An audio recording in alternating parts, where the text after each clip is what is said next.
We live on a water planet. From millions of miles away, Earth shines blue, with almost 70% of its surface covered in water. But most of that water is in the oceans. It's salty. On Earth, only about 3% of water is fresh, the stuff we drink and use to feed our crops, and it's constantly moving. Through the atmosphere, soil, aquifers deep underground, and even living things. That's where NASA satellites come in.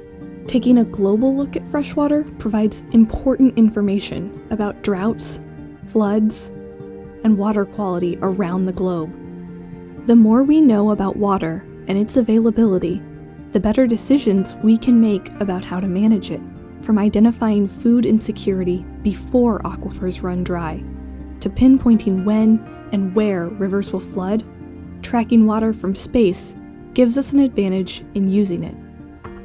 For example, looking deep underground, the Gravity Recovery and Climate Experiment, or GRACE mission, measured water stored in aquifers. When human activity and drought drain aquifers, they can be replenished by sufficient precipitation, but they aren't always. GRACE watched how water moved in and out of aquifers from 2002 to 2016. Closer to our feet, water in the soil changes quickly in response to precipitation.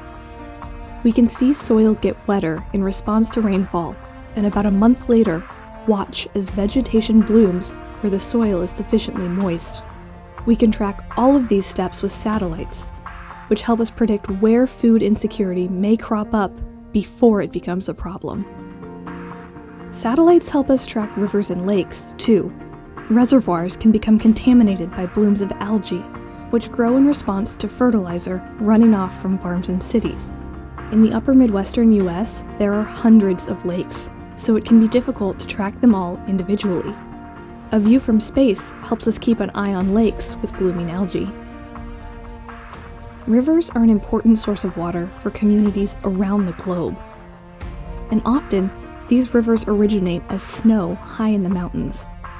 Snowpack, or the amount of snow that falls and accumulates on the ground, feeds rivers on a seasonal basis.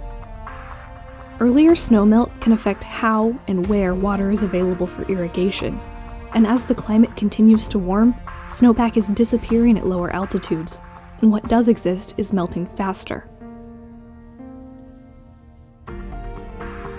Our planet is constantly in motion, with freshwater shifting around the globe. Those changes are happening faster in a warming world, with precipitation falling in different places and rivers flowing new speeds. NASA's view of where freshwater is and how it moves is even more important than ever. From deep below the ground up into the atmosphere, we're helping people manage their water better.